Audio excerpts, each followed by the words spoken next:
gusto kayong imbitahan, may rides tayo man at invited ka. Ikaw na nanonood, invited ka! Ato, legit na to. Sa May 1, meron kasi kaming ganap na rides. Pupunta kami ng Bulacan and kahit sino pwedeng sumama. Siyempre sa rides, kailangan may motor ka. Kasi ang pupuntahan natin doon ay walang iba kundi ang fellowship.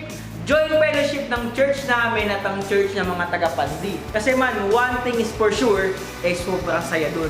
Hindi na para alamin kung sino ka pa at kung anong ginagawa mo sa buhay kasi kahit sino ka pa, lahat pwede! Gusto ko lang naman na makasama ka, gusto ko lang naman maging masaya ka sa araw ng May 1. May 1, magkita-kita tayo dito sa BHMN Navotas, sa tapat mismo ng simbahan. Dito tayo mag-meet up place bago tayo pumunta ng Bulacan! Kaya man, ano pang inaantay ninyo? Gusto ko lang naman kayo mapasaya.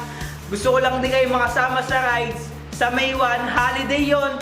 Mark mo na sa calendar mo and wala nang makakapigil sa'yo, sa akin. Ikaw ba, pupunta ka ba? Opo. Ang scene, kaya ngayon nakasettled na tayo man. Kita-kits tayo sa May 1 and wala nang pag-aalinlangan. Sama-sama tayo magsaya dahil meron doon gaganaping basketball. At marami pang iba. At higit sa lahat, hindi ka uuwing gutom.